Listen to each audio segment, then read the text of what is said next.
Olá pessoal, agora estamos no canal do YouTube para gravarmos a mensagem da noite de nossa igreja.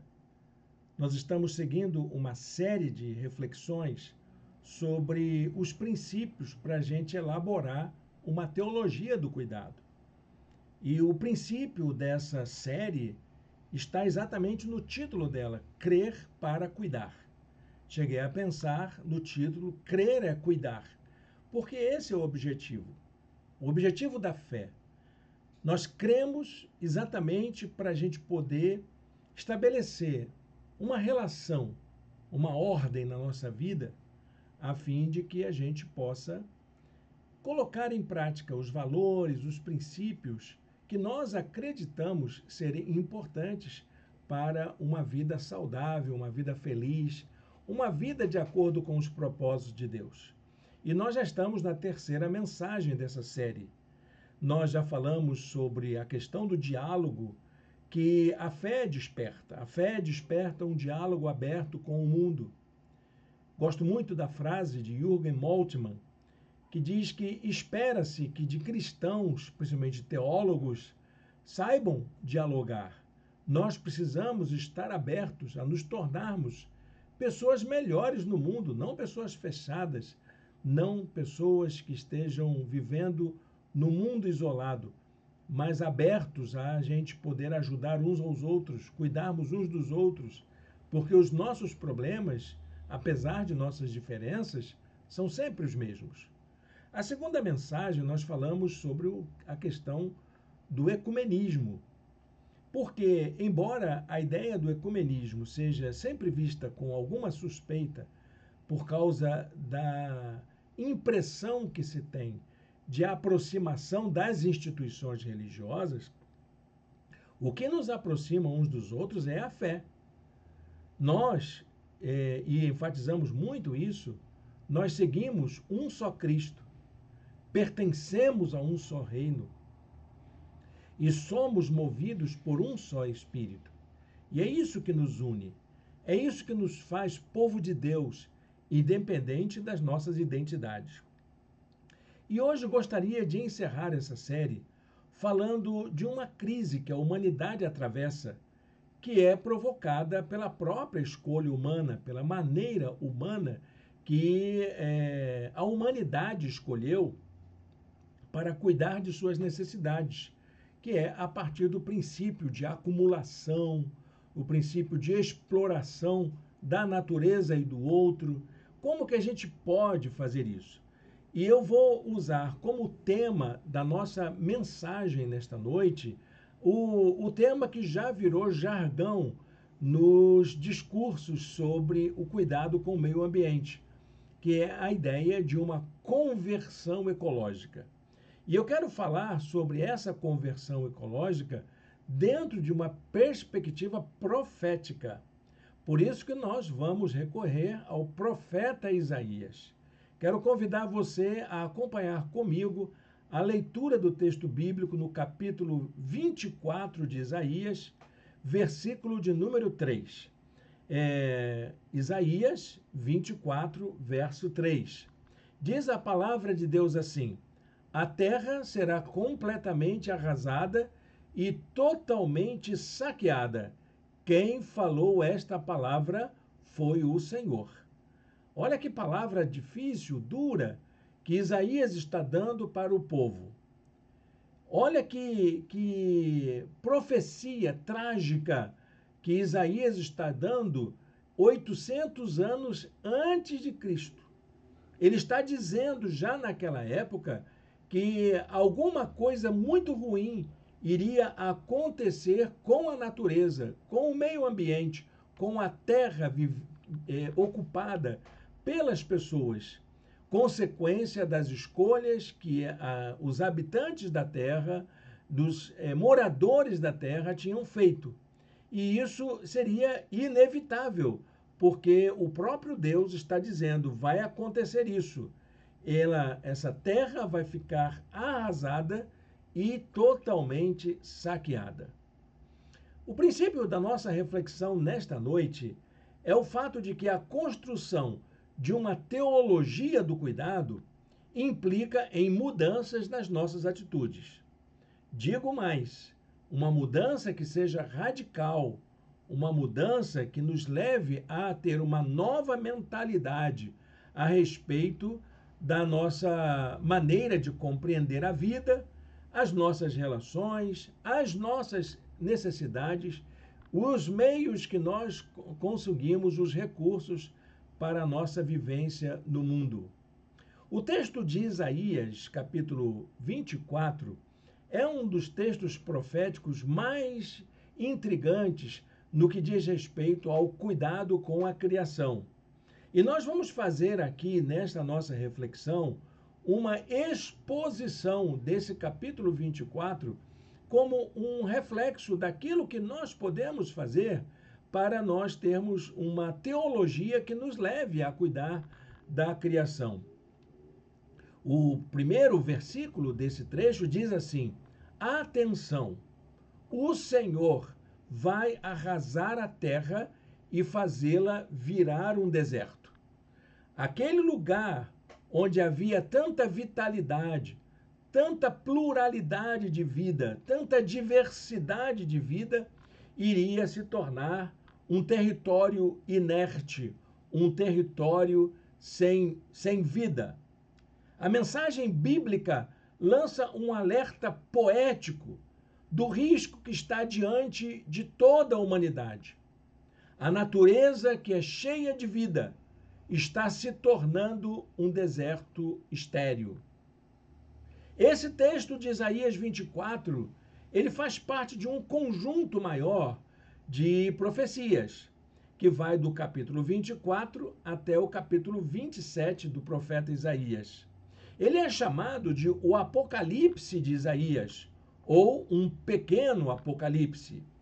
É um conjunto de profecias que apresenta uma visão de juízo cósmico, Deus julgando a nossa atitude e dizendo que todas as nossas ações têm efeitos sobre o universo, sobre a realidade cósmica, sobre todos e todas. Mas ao mesmo tempo em que Deus fala das consequências desastrosas das nossas ações humanas, ele também fala que haverá uma redenção. Ele promete uma redenção universal que inclui todos os seres humanos e toda a natureza. No versículo de número 2, Isaías diz assim: será o mesmo para o sacerdote e o povo, para o senhor e o servo, para a senhora e a serva, para o vendedor e o comprador, para quem toma emprestado e quem empresta, para o devedor e para o credor. A passagem, ela descreve a devastação da terra como consequência da infidelidade humana. Na época, a infidelidade do povo de Israel, e aplicada às nossas contingências atuais, aplicada a toda a humanidade. Essa maneira de agir expressa todas as formas com que a humanidade se corrompeu. Isaías chega a dizer no verso 19: a terra foi despedaçada, está destruída, totalmente abalada. O texto reflete uma reinterpretação da mensagem profética em um contexto de crise. Ele está dizendo aqui que tem alguma coisa que está fora do lugar e que precisa de ajuste. Israel vivia num mundo dominado por impérios, por sistemas de exploração econômica. E a linguagem da destruição da terra reflete tanto essa experiência da catástrofe do exílio que Israel estava para experimentar, quanto a percepção de que a corrupção social e política resultava em um caos universal, um caos geral. Isaías declara que a violação da ordem estabelecida por Deus traz como consequência a injustiça, a desigualdade, a crise generalizada. O profeta declara que a justiça e a retidão são necessárias para a manutenção do equilíbrio da natureza, do equilíbrio de todo o mundo criado, de toda a criação. Ele usa, inclusive, a metáfora de um bêbado para descrever o estado em que toda a criação se encontra por causa da atitude humana. Versículo de número 20 diz assim: a terra cambaleia como um bêbado, balança como uma cabana ao vento. Tão pesada sobre ela é a culpa de sua rebelião que cai para nunca mais se levantar. Essa perspectiva aponta para a crise ambiental que a humanidade enfrenta hoje, nos dias atuais. Cientistas têm alertado que as mudanças climáticas, a destruição de ecossistemas, a poluição são consequências diretas da ação humana. Assim como no contexto do tempo do profeta, são as elites que exploram a terra e acumulam riquezas à custa dos mais pobres. A crise ambiental é resultado de um modelo econômico de consumo que beneficia poucos enquanto ameaça a sobrevivência de muitos. Isaías diz no verso de número 21, naquele dia o Senhor castigará os poderes em cima nos céus e os reis embaixo na terra. Mas Isaías não fala de uma destruição cabal, final, em que tudo vai acabar, uma destruição sem esperança. Ele aponta para a necessidade de uma mudança de atitude. A mensagem profética, assim como os alertas científicos de hoje, faz um chamado profético a uma conversão ecológica, a uma mudança de atitude na maneira como lidamos com os recursos que a natureza nos oferece. Da mesma forma, faz os alertas científicos, que faz um chamado profético a essa chamada ecológica, a fim de que a restauração da terra seja possível a partir da mudança de mentalidade da humanidade diante das necessidades da criação. Isaías lembra, inclusive, um canto de esperança que pode ser entoado pelo povo de Deus. Está lá nos versículos 14 a 16, que exalta o poder do Criador.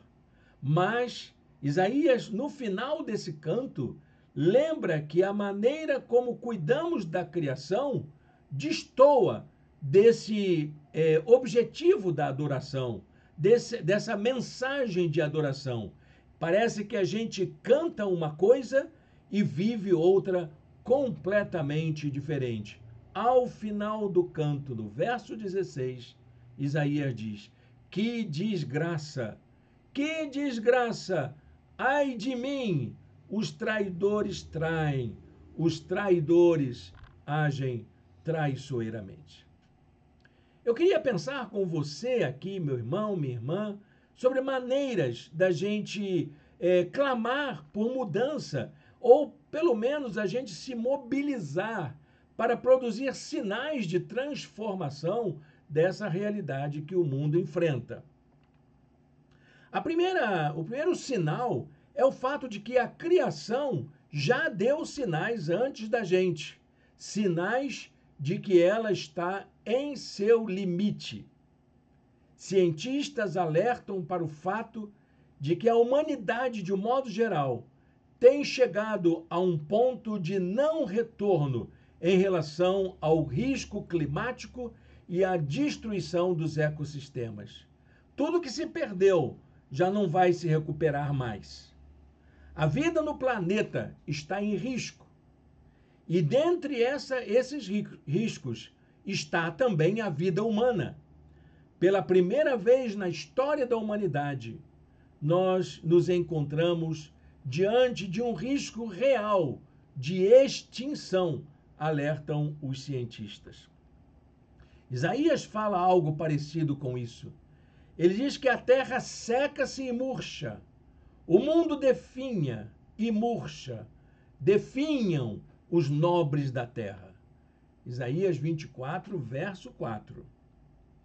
Um segundo sinal aponta para o caminho da restauração, que passa por essa mudança de mentalidade que nós precisamos experimentar.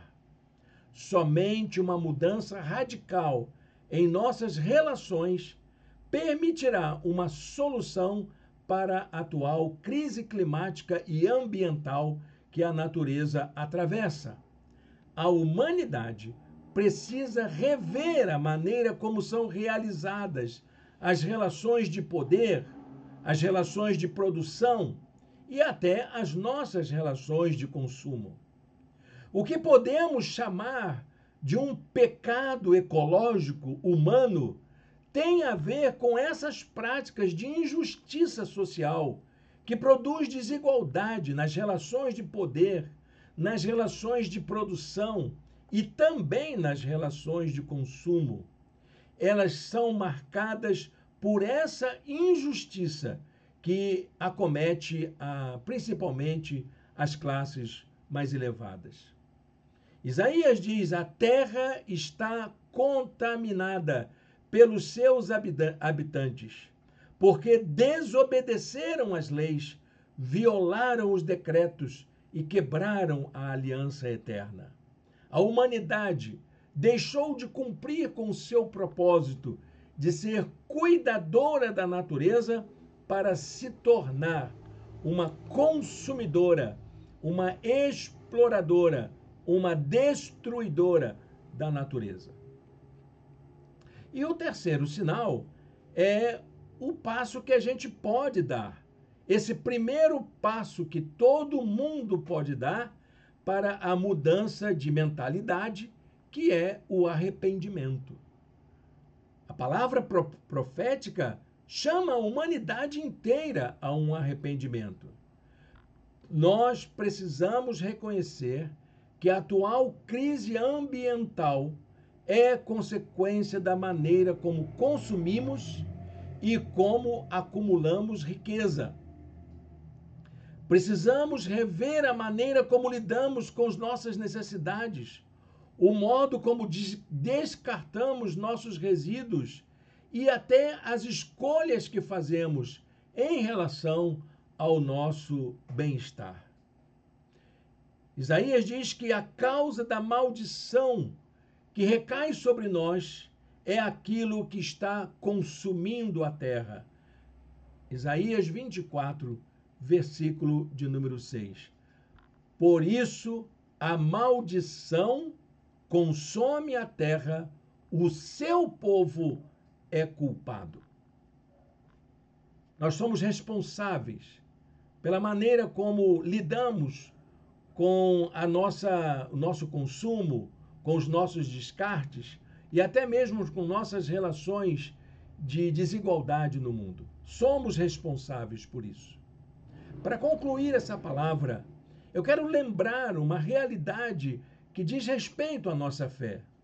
Deus não deseja a destruição da natureza. Deus não criou o planeta Terra para ser destruído. E com certeza ele vai trabalhar, está trabalhando pela redenção do planeta.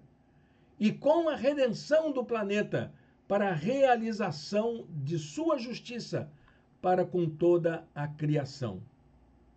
O compromisso com a justiça ecológica é uma resposta concreta ao chamado divino para sermos bons cuidadores da criação. A devastação ambiental não é a manifestação apenas de um evento escatológico. Quando a gente fala de escatologia, a gente não está falando que o mundo vai acabar, mas que o mundo será transformado pelo poder de Deus. Há uma consequência grave que está para acontecer, e a principal causa disso é a corrupção humana. Mas apesar de toda a devastação causada pela humanidade, Deus promete redenção, Deus promete restauração, Deus promete salvação. A Bíblia diz que a natureza espera da gente uma posição firme em relação à redenção divina. Acho interessante que todo o capítulo 24 de Isaías é catastrófico, mas quando ele começa o capítulo 25, ele já aponta para os caminhos de esperança para a redenção de toda a criação. Diz lá no capítulo 25, versículos 1 e 2: O deserto e a terra ressequida se regozijarão. O ermo exultará e florescerá como a tulipa, e romperá em flores, mostrará grande regozijo e cantará de alegria. A glória do Líbano lhe será dada, como também o resplendor do Carmelo e de Saron. Verão a glória do Senhor, o resplendor do nosso Deus. Amém, meu irmão, minha irmã? Que seja assim, que a nossa atitude corresponda a essa promessa divina, de que, apesar de todas as crises que estamos enfrentando, a redenção que vem de Jesus em nossos corações é para toda a criação, é para todos nós, para que nós possamos ter uma nova mentalidade, uma nova maneira de conduzir a nossa vida no mundo.